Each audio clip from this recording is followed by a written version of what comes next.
We're doing it. It's number 50. This episode is going to come out just like this. Like I'm just gonna put it out like this, straight after we record it, regardless of the dumb shit we're gonna say. I got, I got, I got Tom Gire here, and man, like I just want to tell you how special this is for me. Um, this I'm not in my studio. I'm for anyone who's listening, I'm gonna be less good quality than Tom, but it's good because I'm probably gonna be speaking less. That being said, this is so special, and Tom is such a special guy. I see him right now from the room that we sat in a few weeks ago, and man, like Tom, you have such a huge space in my heart and in my life, and I'm so honored to have you on episode 50 of Sync Gems. Dude, 50, 50, half a century for you already. I mean, congratulations to think that, like, first of all, that you would come all the way here. Now, for those of you who have not been in Los Angeles before, this man here braved the wilds of LA, sat in traffic. I mean, like nobody's business. He understands what LA traffic is to come hang for a few meager hours at my house out in the middle of nowhere. And we had such a good time. I mean, the conversation went everywhere. So to be here with you on number 50, and look, we got chickens in the background. We got taxi cabs. You're in Bali. I'm in Chino Hills. I got a big drooly dog here, and we're just hanging out, man. I'm so happy to be with you. Man, I wish I had my dog here too with me, because I miss your dog. Your dogs are super sweet, man.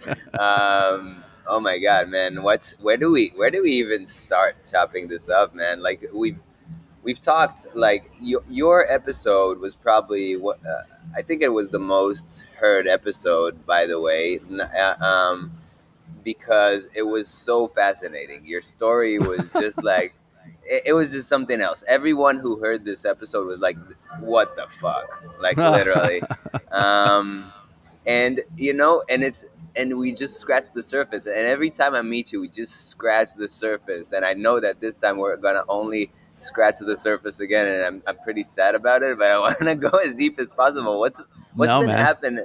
What's been happening with you in the last year? What's been happening with Brand X? What's been happening with Tom? What's been happening? Yeah, man. Um, Overall, good. I would say. I've been working a lot. Frankly, a lot of the year. I have this, and we talked about it when you were here. I got this little company that I work for that does these independent kind of Western movies, and we've been doing this 6-part mini series, and I think we've got 2 episodes left. So that's kind of been omnipresent in my life. So that's been awesome because it's I've done, a lot of trailer music, and so you've got 90 seconds to say everything you have to say. Like that's it.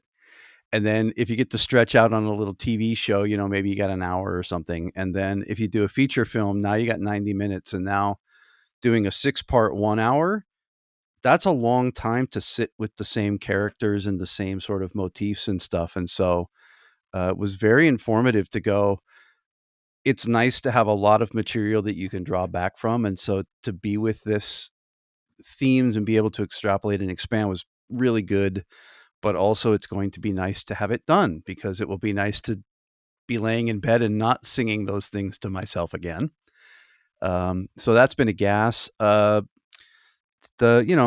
we talked about it when you were here. The writer strikes and the actor strikes in LA have been difficult, and there's companies making adjustments everywhere. And I know a lot of my fellow trailer composer slash trailer production music library owner type people um, are feeling a slowdown. But we hear from our actor friends that maybe deliverance is at hand, so we will keep our fingers crossed.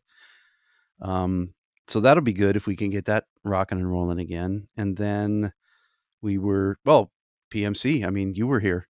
The other reason that you came to town was there was a little throwdown called the Production Music Conference, which was an absolute hoot.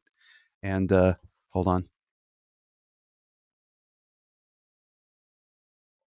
Oh, Oh, there. Oh, whoa! Now we know it's gonna be on video. So Now Brand we know X that. got some hardware this year at the Mark Awards.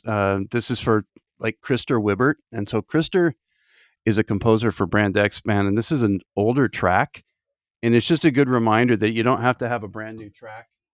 That a good track is a good track, and so that track won for how good the placement was in a video game trailer. And if it's a banger, it's a banger, and that was a banger. So it was pretty cool to go and see that thing. So uh, you know, just really fun to be part of Sync and be around those people. And it's a that thing is, I don't know. What was your experience at the PMC? I mean, it brings people from all corners of the world, all walks of life, and they're not necessarily there to sell you anything. Like when you go to your typical trade show, there's the buyer and the seller kind of thing, and the PMC is definitely, I suppose there's some of that, but most of it, it's just a big hang with a bunch of music nerds. It's kind of cool.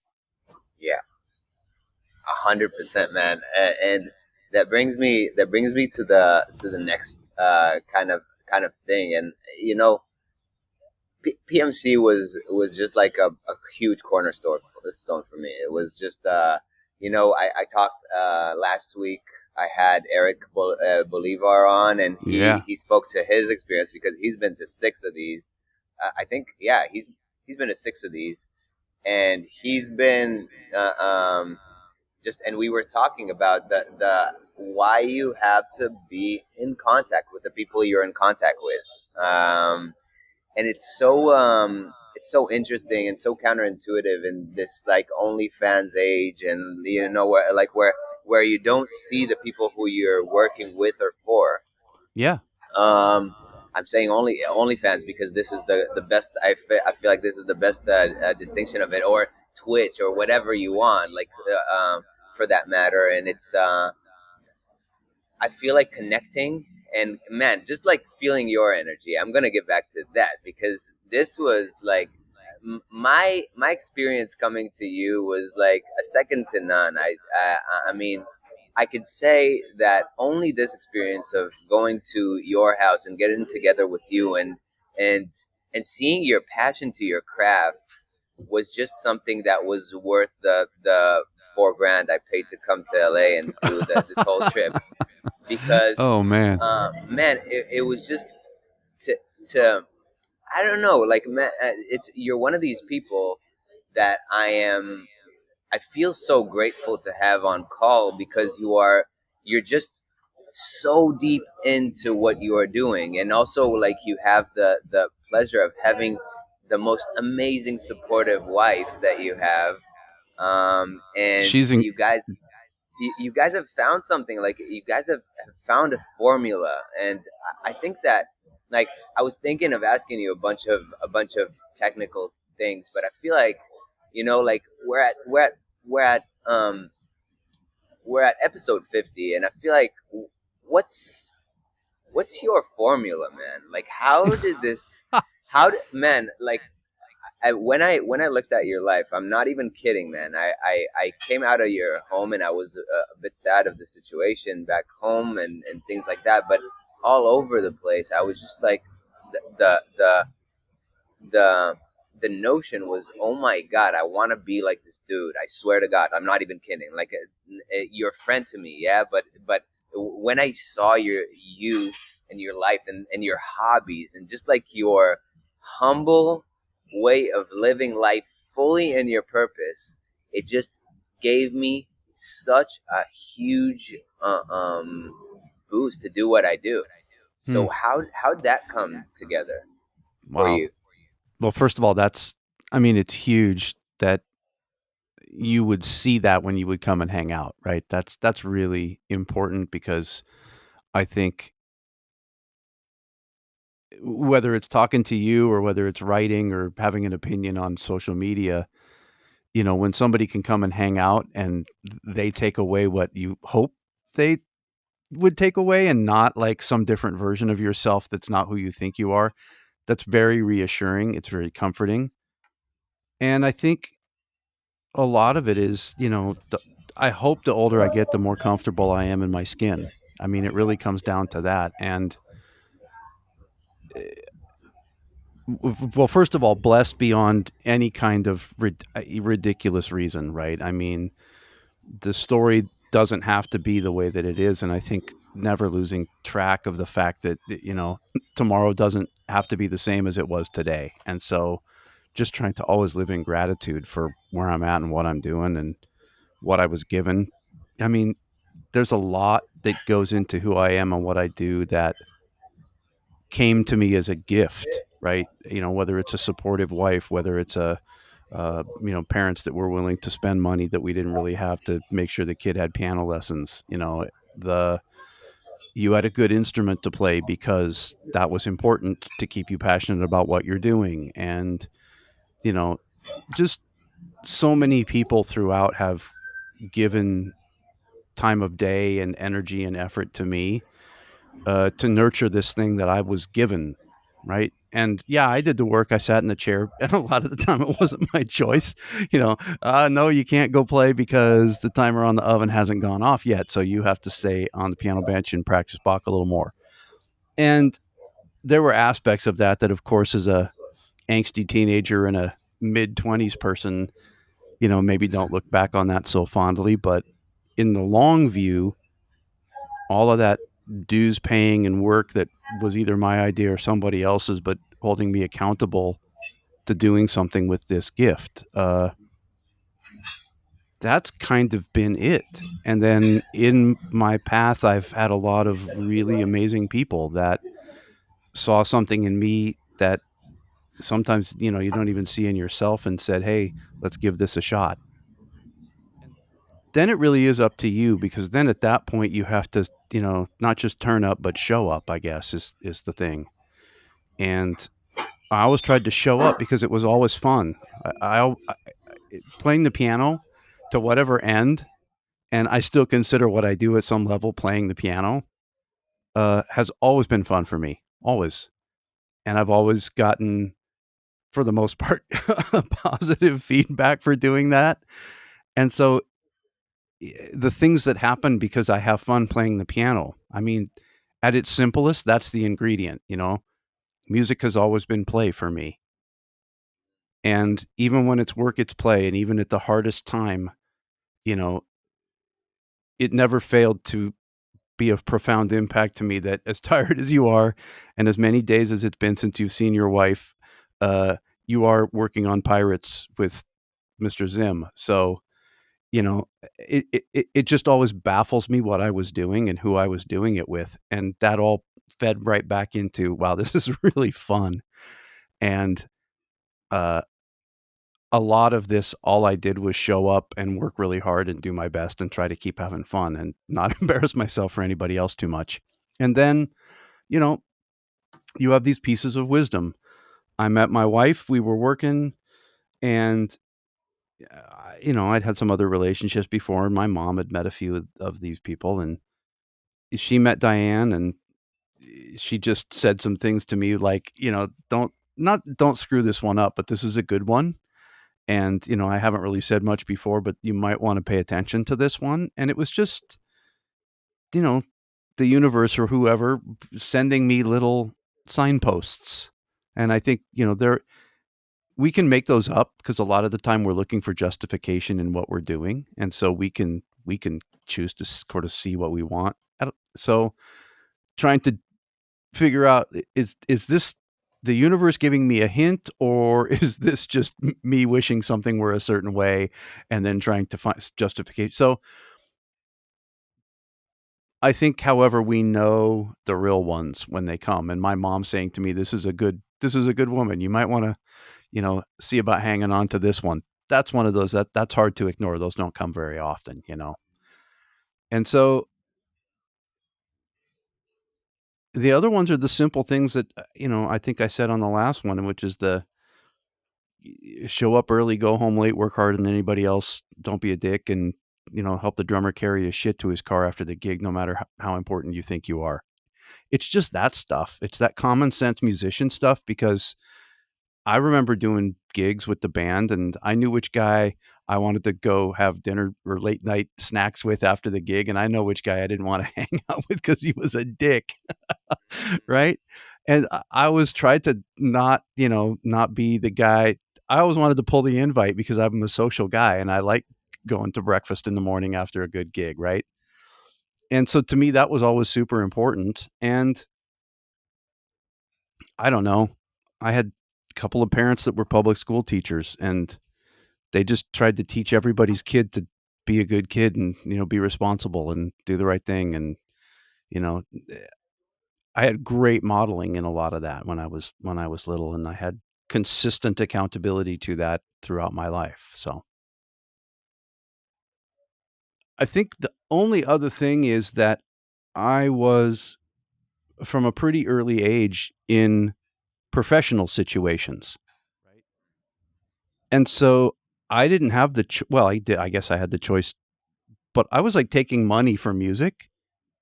And so it had to be taken very seriously because this was now work. This was literally a financial transaction. And I started to do that when I was pretty young. And I always took taking someone else's money who may or may not have a lot of it to do something for them, kind of a sacred thing, right? Whether it's you're going to pay me $150 to go play keyboards at your gig, you know, you didn't need to hire me. You didn't need to call me for that. I don't even know that you needed a keyboard player. You're a good guitar player. You probably don't need me. You need a bass player and a drummer, right? But so I deserve to you to go and do a good job for you, but then anybody that's listening, right? I owe it to their ear holes to not suck. And I just was that's nothing that's again, that was kind of a gift, that thinking. It's not anything that I sort of nurtured or cultured. It was just something that I felt. So I do have a question. I'm seeing a tiny little audio file. Right now we're going technical on our little thing here. And when you talk, I'm seeing a huge one. Are you getting me for sure? Yeah, getting you, and it'll the software is actually, it does its own compression, so you will Sweet. get It'll it'll be give balanced. Yeah, it'll give me the big bump. Oh, that's good. yeah, yeah, Uh, yeah. so that that's it's so touching that hey, I want to be that dude. Gosh, that's so silly because I have so many things that no one knows about, right? That are things you definitely don't want to be, but I'm also pretty content in who I am, and I'm just happy. Yeah. I'm generally a happy guy. I've got a great life, and I've got absolutely nothing to gripe about compared to what most people are dealing with in their daily basis, and that's never far from my mind. That's all. Yeah, and I mean, like, it takes a certain amount of um, what from what you're saying. What I hear is just like you took your comfort, like your comfort levels, to a point where uh, um, what you do becomes your fun, and Mhm. that has a lot to do with like your parents telling you, okay, this is now you're in business, now you're doing like, and now you're doing what you do, now you're doing your gift, so like, so commit to it. And I feel like that's a really important tool that not these days, this day and age, not a lot of kids get. And I can speak for myself. Like I can say I have good ethic and good work ethic, but it's I was nowhere. I didn't grow like my parents grew. Where like if Mm. you don't hit the right note, boom, you get a smack in the hand or something like that. Like Yeah, yeah, yeah. I That wouldn't corporal punishment I thing. wouldn't have that, because, and I think my parents kind of resented it because they grew up into it. But you can see what it brings out sometimes. It's just like being able to get that discipline up to a point where you can learn a skill and you can persevere through it because you've seen that you've had somebody who mentored and helped you see through it. And I think there's huge impact to that. And my question to you is, how do you find something like that today, in today's politically correct world, and in like today's culture? I think it stems from the curiosity thing, I guess. I'm a nerd, right? And I love technology and I like stuff. Like we had a friend who built ham radios, like and I remember going to his house and he was the husband to somebody or other. And he has this room of electronics and he'd built his own kit and he had this weird thing on the roof and if at night he could talk to China. Now this is in 1970 whatever the hell it was. You don't talk to China. I mean, talking to China is no big deal. Now you just call them on the internet.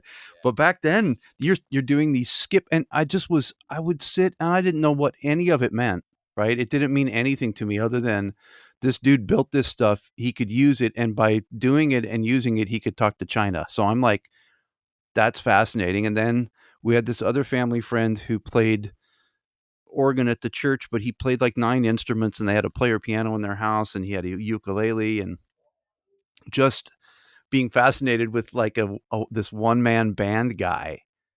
And then all of a sudden I got to go to a recording studio and now we take the concept of the performing musician and the computer nerd and we put it in a place of like ultimate technology. Cause think about the recording studio is pretty much always at the forefront of what's going on technologically in the world at a certain level, right?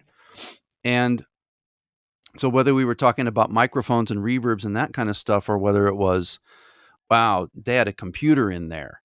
Because at the same time, I'm in 6th grade and we have the first computer at the school and it's an Apple IIe and we can use it to play this game called Space something or other. And, you try to, it's just a text game and you type in, blow up the Klarnons using the photon torpedoes at vector 753, but whatever it was. We would spend hours on this stuff and then, trying to get it to go bobby doobie. How would we tell the computer to play those notes? Okay. And we're doing, Apple basic programming to try to get the green square to go bobby doobie. And we were writing these little programs, right? This is just my happy spot, right? And again, I was in a place and in a time when the things I was good at met the things that were happening sort of in the technological musical universe also came along with this sort of shift in power between the learned, right, the educated, the graduates of prestigious colleges, and some of these emerging composers that were just getting the gig because they made cool stuff, right? And the handoff between the Jerry Goldsmith over to the Danny Elfman, as tumultuous as it might have been during the transition, for me was great because we could use technology. We could perform the music. We didn't have to have master's degrees from university. We didn't even have to have good penmanship because nobody used paper.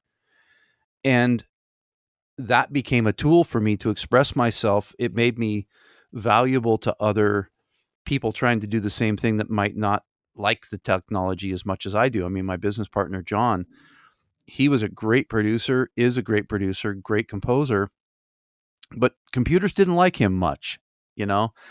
And so I could be his kind of nerdy guy. And then we were kind of the nerdy guys for other people that weren't even as nerdy as we were. And so there was opportunity there. And that's just that timing thing, again, there's a signpost and he's like, oh, huh, this is something, work it. And the other thing, I don't know, like when you follow the path out of, say, a gig, right, into another kind of gig. Like I'm playing live in a club and now I don't have time to play live in the club because I'm collaborating with songwriters or I'm, spending a lot of time in the studio making ambient guitar music. Whatever it is, when you make those transitions where you give up doing one thing to do uh, something else, for a while we try to do it all, right? And that's the other thing that's been interesting for me along the way is that at what point do you let the thing go so that you have time to do the next thing and you're not cheating either one? At which, like, where do we make that decision so that we're not jumping out of the balloon just before we have the parachute on all the way, and yet we're not staying in the balloon because we're afraid that the parachute won't catch us, right? So, you know just kind of always remembering what you're about and who you are, and what you're good at and what you're not so good at. And don't, we were talking about this before, don't be too restless and too unhappy with where you are. That's hard for me. We kind of always challenge each other to grow. Like, if you're doing the same thing you were doing before, that's a lack of growth and that's a negative. But if you're doing the same thing you were doing before, you think you've gotten a little better at it, everybody seems happy, and this is a steady thing that you don't lose your mind doing. I don't see that as a negative, right? That to me is not stagnation. That's being happy. Oh, there's a dog. That's being happy with who you are and what you're doing. And I think I certainly can convince myself that I am unhappy because I'm not making some sort of quote progress. And that just means either I'm bored or I need a vacation, or uh, I want to take a gig on that's going to challenge me a little bit because I'm needing some career adrenaline. Is there such a thing as career adrenaline? Definitely, Like, we're definitely. we're adrenaline junkies, whether we're going scuba diving or jumping out of airplanes. But also, I want to have a thrill in the gig, right? Take some chances on the gig, whether that's play a tune, you know, hey, let's play this song. Oh man, I don't really know that song. That's okay. You'll catch it. And if you don't catch it, you'll get better next time. So you go ahead and play the tune you don't really know, and go ahead and take the solo that you're not so comfortable with. Yes, yes, that's very right. The corgi says indeed. And so, that's always been my thing too, is that I'm too easily bored for my own good. And so that's, in order to keep having fun, I have to keep taking chances. And I'm a bit of an adrenaline junkie, except it's not danger. I'm not after danger really, because you can't really die from music. I suppose you could die from lack of music. I don't know. Or from an overdose after a gig. I mean, that's it. Yeah, I went and saw this guy that plays so much better than me that I'm dead because I'll never play like that guy. Okay, yes, we've all died that musical death before, haven't we? Definitely, definitely. Yeah, I mean, and it's you're touching on. I feel like this is a gold mine. So I hope people rewind and listen to that, because there's something so important that you said that I'm curious about, and that's how do you navigate within your career. So let's say you feel burnt out from writing for indie films, like you alluded to earlier. And how do you know to kind of to keep yourself in check for these things, and to keep the batteries full for these things? I think that's such a good question, and again, it's a good answer for a partnership, whether it's in this case, my wife, but also my business partner, John. We keep each other in check with that. There are times when we need to slow down, and there are times when we need a little push, and so sort of balancing that uh, in order to find the equilibrium between it, I think is the answer. But I just trust. I think it's something I'm working on really hard. Okay, let's start there. Like, answering that, knowing when this is burnout, when this is fear, when this is frustration, when this is actually, wow, it's really time to do something radical, right? And first of all, everybody should go watch the Steve Jobs Stanford speech. Just put that in your Rolodex and watch it, because that's the whole "stay hungry, stay foolish" speech, um, which is really important. And there's a whole thing about looking in the mirror and asking how many days you're going to do the same thing versus how many days are you going to tolerate being stuck. And foolish is kind of, I'm not a fan of foolish, because foolish gets you run over by a car sooner or later, I think. And I'm really not after that. It's back to my thrill. I'm too much of a self-preservationist to be too much of a thrill seeker. Um, and I guess that's my mom, right? My mom was always the practical, don't drive in the snow, because you can't have a car crash if you don't drive in the snow. Hey, because driving in the snow fucking sucks. It Let's just. sucks, and it's dangerous as shit, and bad things happen when you drive in the snow. My mom is very right. So I that's mean, just not, yeah. And so I'm not going to push it because of that. But by the same token, knowing that, wow, there's a definitive lack of inspiration here. You felt this way for a minute, and you've bought a new piece of gear, or you've bought a new plug-in, or you've taken a walk, or you've done all the normal things that would usually clear the air and get the juices going, and you still are coming at it with a shit attitude. Okay, time for break. I mean, that one's pretty clear for me, and I notice it in how I communicate with others. I think that's the first one to begin to show, and it's because I think it's the place where I'm trying hardest to do the most work, which is the kind and gentle guy. And when I feel my ability to speak to others and treat others in a kind and respectful way, I know that that's because I'm tired or I'm frustrated. And so that's another key indicator for me that whether it's a short-term break or a longer-term break from something, my attitude towards that thing is directly related to my level of burnout. This And is huge. and when you are able to say, I got some focus, I took some time, and my feelings are not any different on this, that's when, okay, so now let's take a long-term look at what we're doing and what we thought our path was going to be, and see if the adjustment we're going to make in the short term needs to mean a different long-term goal. Does that make sense? Like, okay, I'm well and truly burned out, and a 2-week trip is not going to fix it. So how's that going to affect where I thought I would be in 6 months? Do I So need to like, change that, right?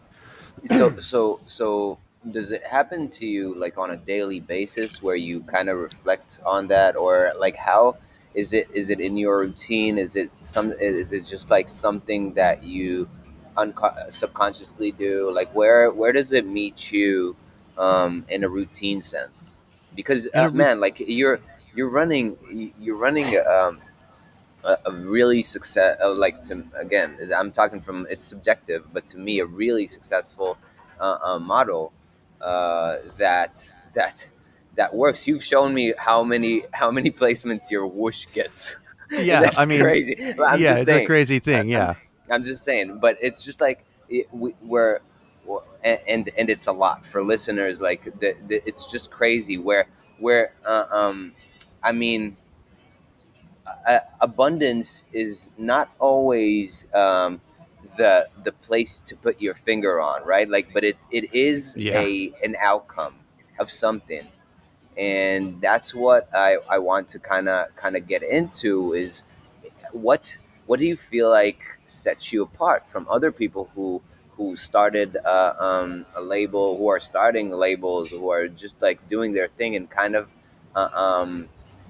are to you subjectively aren't as good as you. Well, a subjective question, I suppose, that has a unobjective answer. Look, first of all, it's a mindfulness thing, really. I mean, it's a uh, take a minute to think about what I'm going to say before I do it, right? And I've always been a guy that got in trouble for running his mouth before he had formed a good coherent thought, right? And I've come to really respect people that speak less and think more. And that's always been a challenge for me because my mind works fast and my mouth is sometimes not far behind and sometimes way out in front. And so that's where it fits into my daily, is just really trying to not be careful even, right? And because it's interesting. Here's the example. We go travel with the family and we got a whole clan of people on this big trip.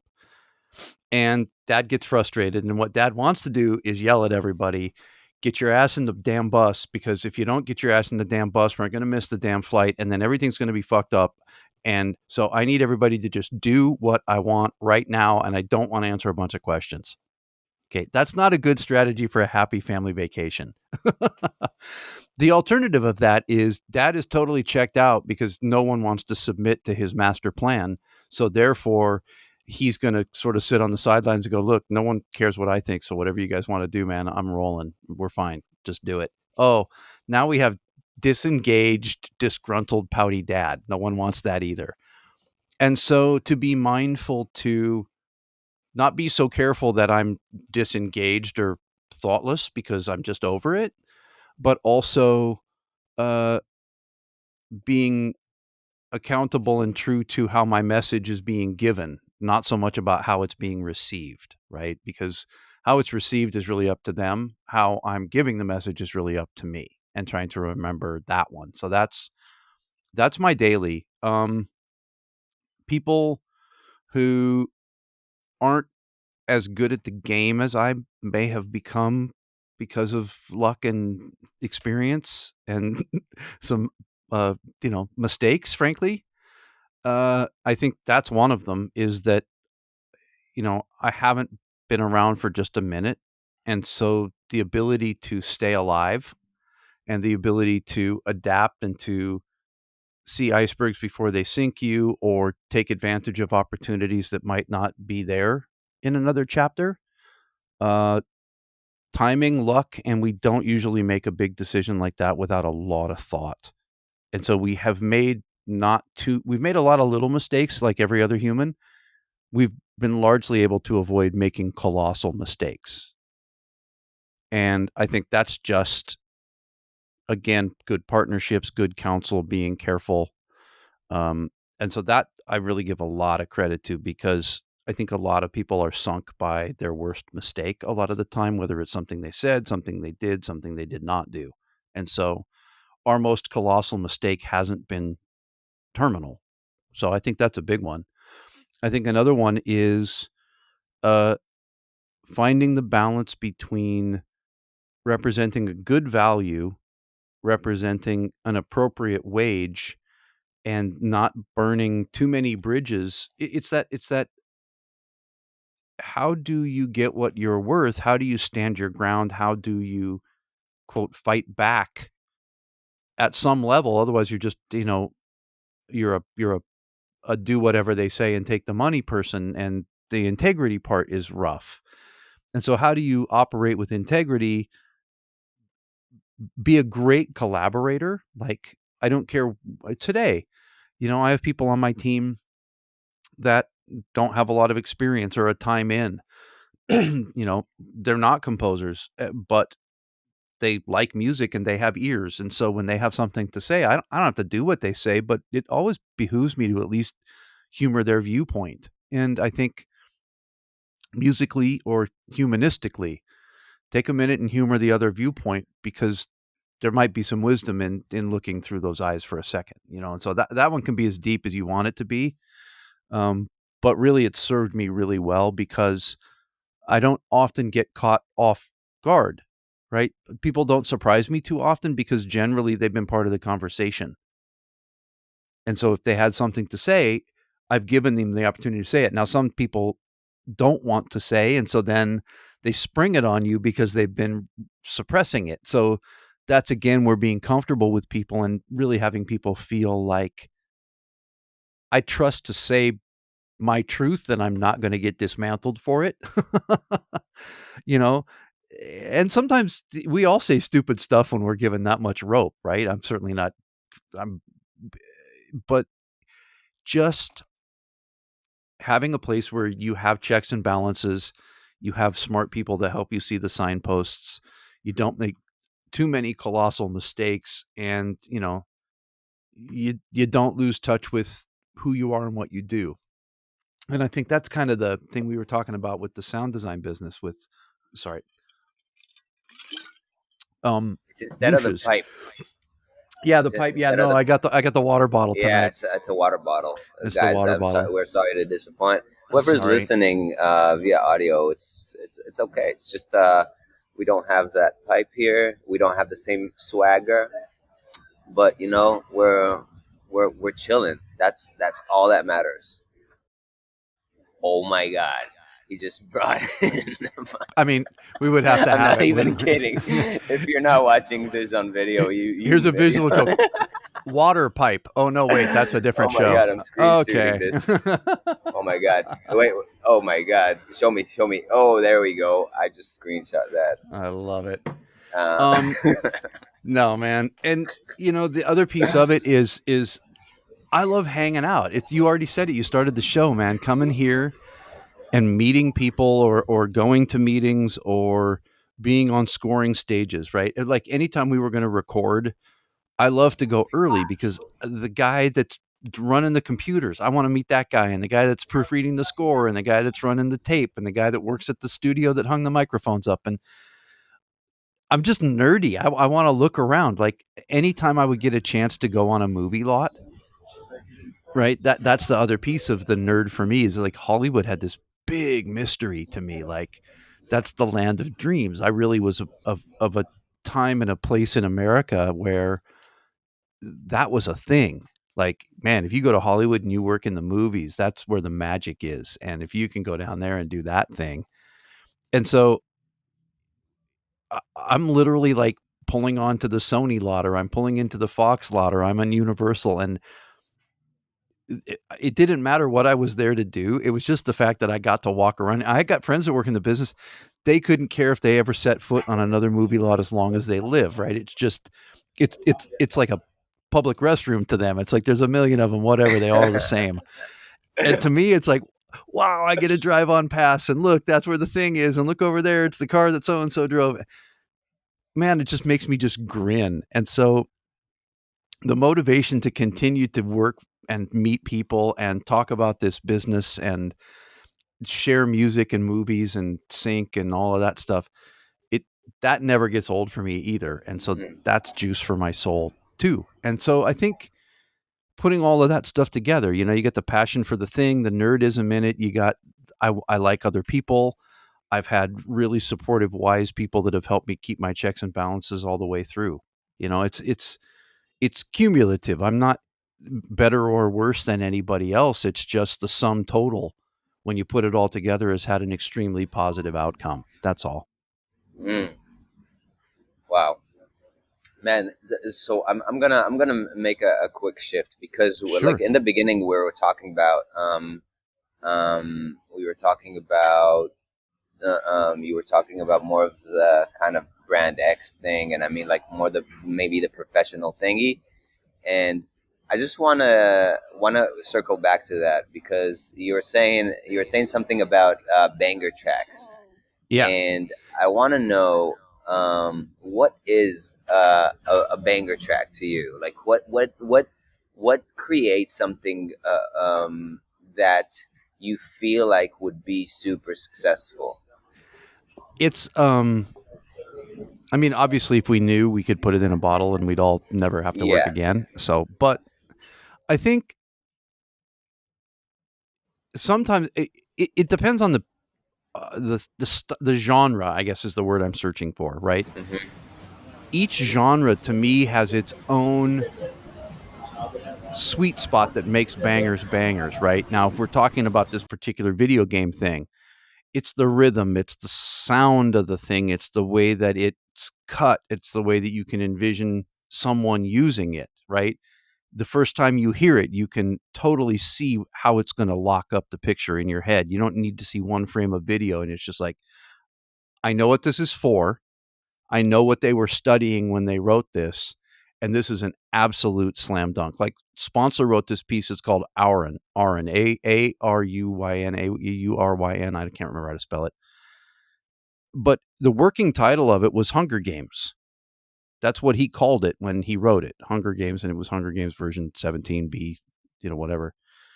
And it went to finish as Auryn, and it immediately was licensed by Hunger Games. you know, and it's gone on to be this successful track. It was licensed again for Rise of Skywalker and Rey, and Disney did a buyout, and we had to put John Williams melodies over the top. It was super cool. And that was one of those tracks that, like, I know what it's for. I know where it's going to go. I can see it working, and then it connects, right? And so you develop that sense of that. And, you know, sometimes it's melody, right? You'll hear a track and it's not the production and it's not the way the orchestra sounds or whatever. It's like, wow, that's beautiful. And other times it's like it's the farthest thing from beautiful. It's a nasty grind track with wet, gushy synths and things that sound like they want to hurt you. And you can still go, damn, that's good, man. Wow, super cool. And so the definition to me of that is, do I immediately understand it? Do I immediately envision what the person could likely have been thinking about when they created it? And 3, can I immediately picture where it's gonna go and how it's gonna look when it does?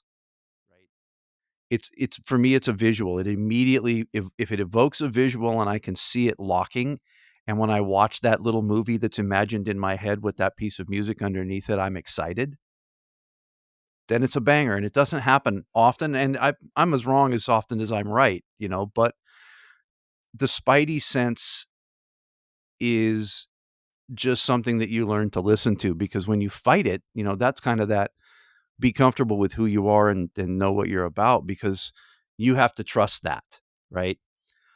And the alternative of that is, though, when it doesn't line up with someone you're collaborating with, like, man, I think this is a slam dunk, no brain sync gem. And then you play it for whoever you think they're going to think the same way. And they're like, yeah, I mean, it's cool and all.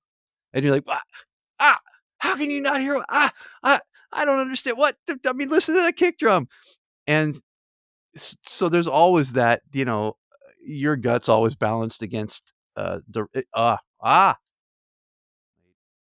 on. Can you feel it coming? He's bringing the pipe. We've learned recently that internal success doesn't yield an external result, and that you can set out to do something and you can execute it perfectly, like exactly what you intended to do. And then for whatever reason, inexplicably, it fails to connect. And the internal joy of executing the thing exactly the way you wanted is that it's such a disconnect with what people thought about it once you showed, that you have to be able to survive that, because that's going to happen a lot, right? And so, in one sense, well, shit, I must not know anything, because I'm always disappointed about what I think it is versus how everybody else seems to think. So you have to protect it that way. But the other way, I don't care what anybody thinks. I know this is a banger, and I'm going to find the right people to put this in front of that will also think it's a banger. So I got to keep going. Oh, you know, and again, we're back to, that's why you have to trust the people around you to tell you what's up. Yeah, man, it's hugeness what you're speaking about, and you gave me goosebumps when you said the Spidey sense, and you talked about the Hunger Games, because um, I've been making music for Spider Verse, like for basically a year straight. People have been sending me, after they've listened to my music, they've been sending me scenes from Spider Verse, and they go like, "This is what we want," and without me saying anything, right? Like without me saying anything, Yeah. um, and without them knowing also that that's what I'm going for. I'm so happy that Spider Verse left such a cliffhanger in the last one, in Across the Spider Verse, because I'm like, damn, like Spider Verse 3 is mine. Like that was You're that on was it. literally that was literally what I was thinking. But like the cool thing that I'm also hearing from you, and the reason that I'm saying this is not to say I'm this amazing composer, but just to say that, like, when making things for a specific cause, and labels start sending me briefs with the scenes I want my music to be in Yep. and stuff like that, that's first of all reassuring. Second of all, like, the things that I've seen from it were so interesting, because like suddenly I haven't gotten that Spider Verse yet, but like You will. It's coming. I suddenly see it on like on the world boxing, like a really big a boxing match promo. Like I Yep. suddenly see it in really dope places that people want to get their music on, and I'm like, oh shit, okay, like I'm not there yet, but the universe is giving me like little signs, like it's not gonna happen like you expected, but it's happening, but But things it's are happening. moving. There Yeah, yeah, and dude, yeah, and then so the ability to take that and then channel it back into what you were doing with a yeah, new focus and a new energy, Yep. That's really as much of a secret sauce as anything else, and you're beginning to feed that, right? It feeds itself. It's like accelerating in space, right? Now we're going to go for the physics class. If you can be in an eternal state of acceleration, but you also can accelerate to a certain point, and if there's no gravity working against you, you will stay at that rate for an infinite amount of time, right? So in space, you don't need to continue to accelerate. However, you can as long as you have an infinite amount of energy to do so. But also, if there's no gravity working against you, no atmosphere that you're pushing against, any acceleration you achieve, you will maintain unless you pass by Jupiter and the gravity sucks you in and you die a fiery death, right? So the momentum you are beginning to achieve in your career will maintain itself. And then you will continue to try to add further acceleration to your momentum until you actually can afford to fuck off and go scuba diving for a week. And you won't be so worried that you're going to lose momentum that when you get back, you're going to have to work twice as hard to get it spinning again, right? You'll be able to maintain momentum with reduced amount of effort while you strategize where to begin to try to get momentum. You know, that thing. And yes, we make it for the Spider-Verse, and when that Spider-Verse lands for you, it's going to feel a different level of special day. But the fact that you've realized I don't need that to validate what I'm doing because I already see the evidence, and I'm not going to be so focused on Spider-Verse that I'm going to fail to ignore, right? Or I'm going to fail to acknowledge that there is progress being made and I can see it, right?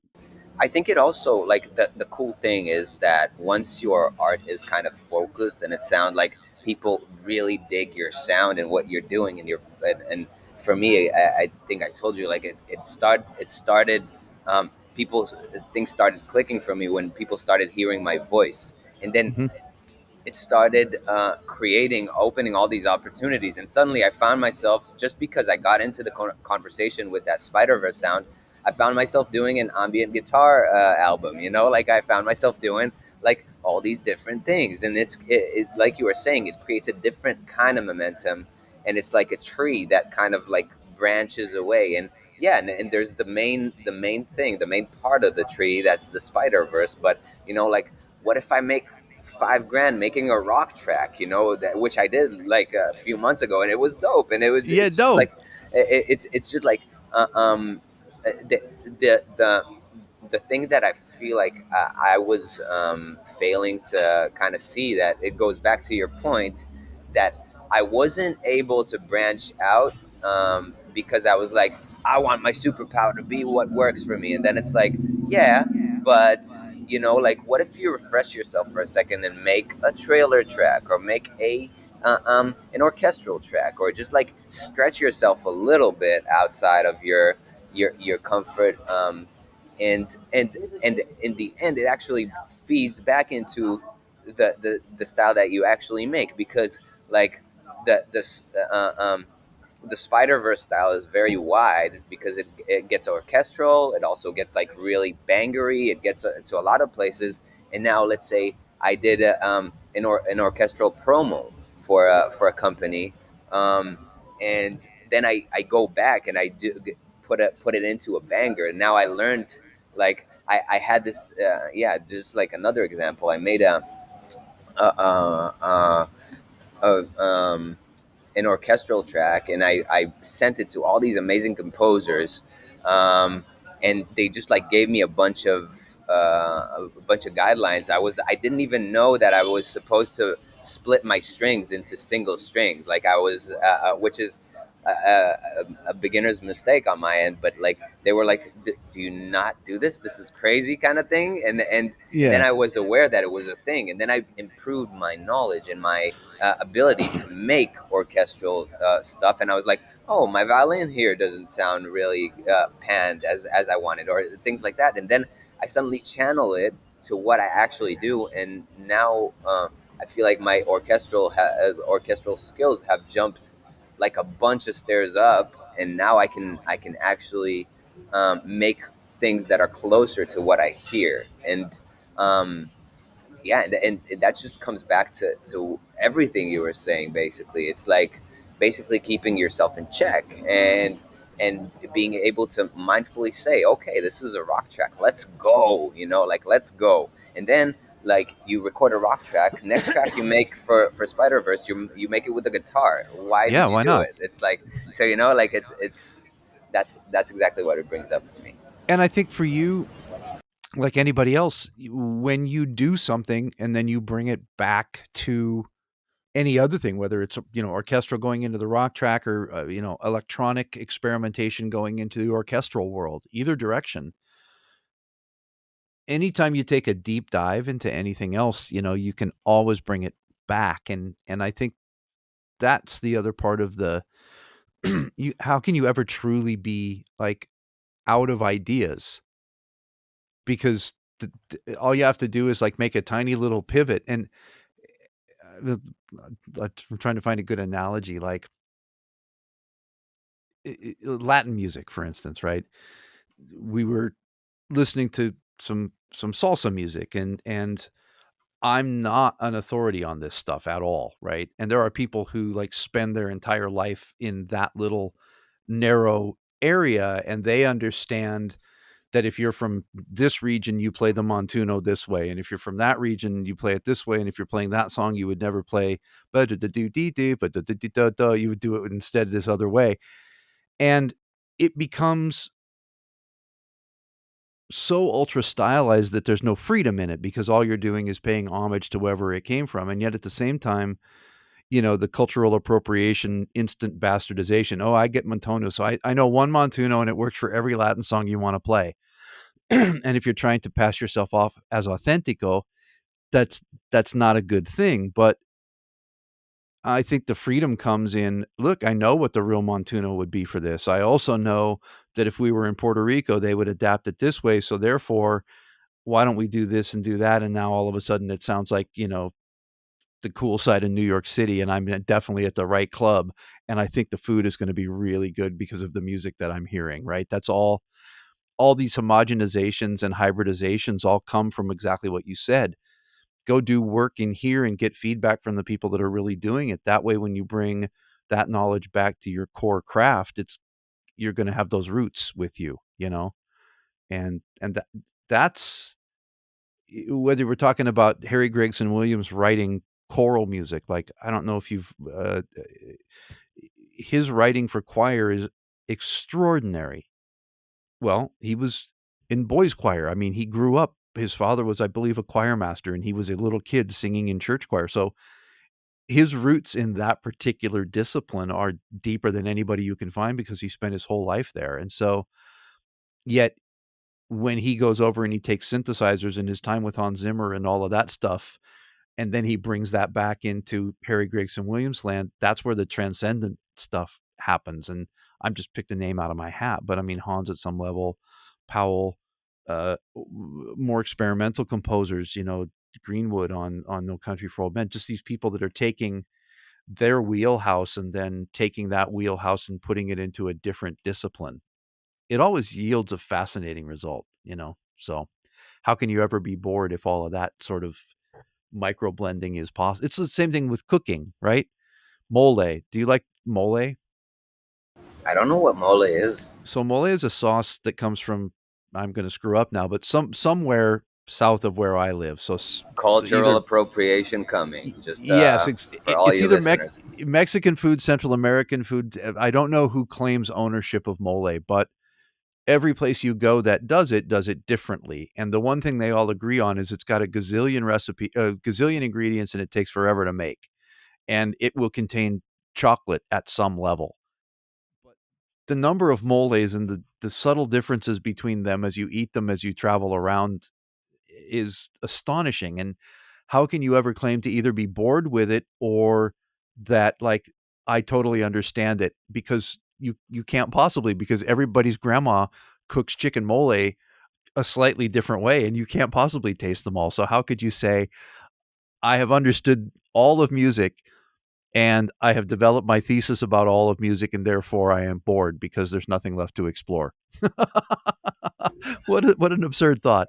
So like, a similar thing happened to me with hummus because like I'm I'm a hummus. I would say a bit of a hummus connoisseur, and Nice. hummus is not it's not a sophisticated thing to make, but everybody makes it differently. Everybody. Um, and there was somebody here in Bali.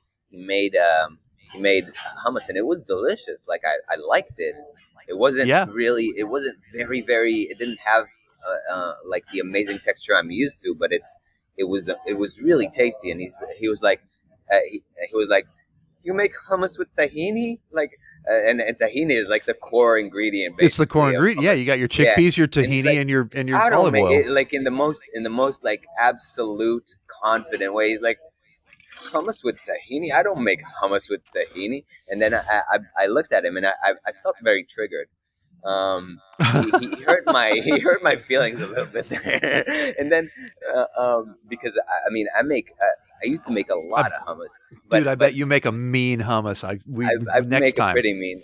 I make a pretty mean hummus, and next time I come to your place, I'm gonna make you a mean hummus. Or I'll if you make the come, San Pellegrino with the lime, and you can make the hummus, man. hell yeah.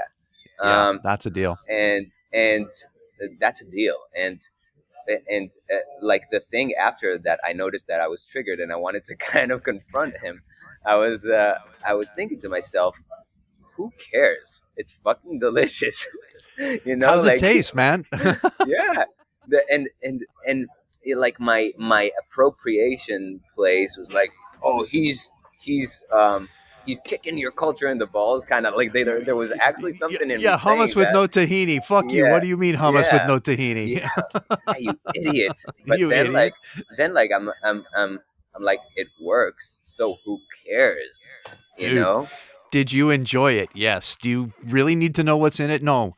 It's funny. We were on a dive boat, and then we're at an hour, so I'm gonna have to rock because you can see my herd here. Look, my herd thinks it's dinner Hey, time. the herd. Yeah, they're all There we ready. go. There we Um, go. and It's the so puppies. this husband and wife, they were traveling together, and they were scuba divers. So they were in Bali, and they were in um, Papua New Guinea, and they were over in Komodo and Palau and all of these places, right? And he wanted to eat everything. So that's a sea cucumber. Yeah, give it to me. I'm going to try it. And that's a this, and that's a that, and that's the other thing. And if she knew what it was, she wasn't going to eat it. But if you didn't tell her what it was, she would eat it. And if she liked it and still didn't know what it was, she would eat it again. But the minute you told her whatever it was and she knew what it was, then she no longer liked it. Mm, And so in this, I found an odd little parable, which is, you know, just try it first and don't be too worried about what it is, because once you find out what it is, you might not like it anymore. So, sort of taste it blind, yep. because you may prevent yourself from trying something that's actually delicious because of what you think about what it is or where it came from.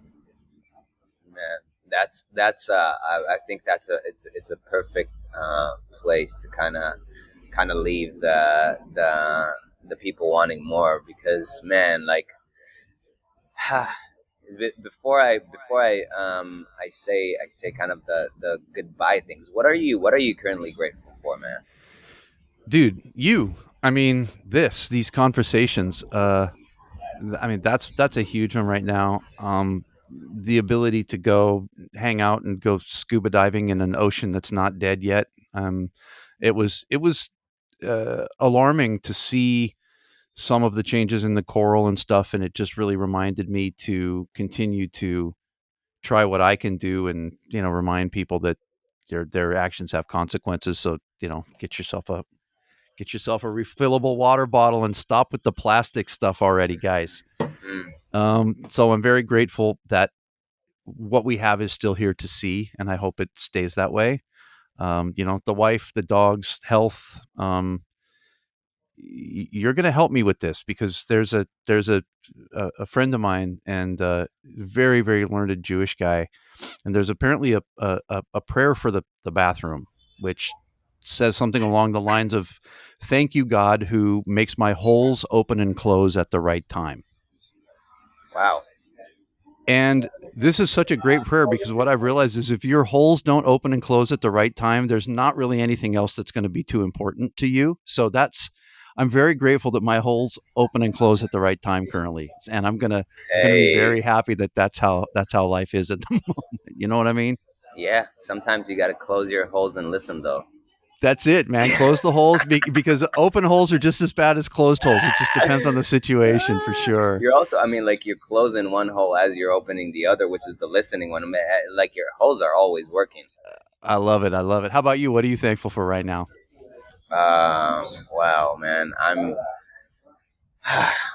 I'm just grateful for the opportunity to be another day, man. To be honest, like to see what's happening right now in all the world, and with all the pain that's going on, and being able to have mindful moments with people like you, and to just like extend compassion, no matter what it seems to me like, no matter if it looks like evil or it looks like amazing or it looks like whatever, being able to sit there and be compassionate, because yeah, this is, I feel like this is all we got, like when we're past this, when we're finished with this whole story of living, of being a meat suit, we're gonna have nothing but compassion. We're gonna have no other choice. So I'm super grateful, man, for just yeah, for just having another day, like waking up next to my lovely queen, and taking out my lovely princess for a walk, and just There it like is. the simple little things, man. I'm grateful for love, and I'm grateful for you, man. I'm just I'm honored. I'm honored to just like have people like you, and regardless of what dark things you have going on, like you were mentioning before, like we all have dark things, but we all also have the chance to manage these dark things, and these are the things that we are remembered for, in my opinion. Yeah, I agree. And what you have going on, seeing it in real life, has inspired me to want to amplify amazing things as well. So I fucking love you, brother, and I love you I'm too, so man. I'm so happy you're in my life. Well, congratulations on 50. I mean, you're bringing the news to the people, and you're spreading knowledge and love, and so I that's just so awesome to be part of. I will actually leave you with a different one that I is so when we were just down in Mexico diving, uh, on the average, the boat would have 6 to 10 people, right? 6 of them divers, somebody driving the boat, and the dive master was with us. And generally, these people came from all parts of the world. We had a couple from Switzerland, and we had people from Texas and Oklahoma and Canada and California and all of this stuff. And almost every day, there would be people on the boat that definitely are of different religions and different mindsets and different political affiliations, and it, it never came to be. We were there to go diving and to enjoy this sport together and be in absolute awe of nature, right? And everybody was so committed to that that politics don't belong on a fucking dive boat, so don't even start. And it was so awesome to be with people that were all committed to being that way. And like, if we have a common thing that we embrace, and whether that's just sucking air and being alive in our meat suit, find the commonality and work from there, because there's so much division if we let there be. And so I'm so glad to be, a brother in arms of music and love and all of that stuff with you for sure. 100%. St. James 50, we There it out. is. Peace out.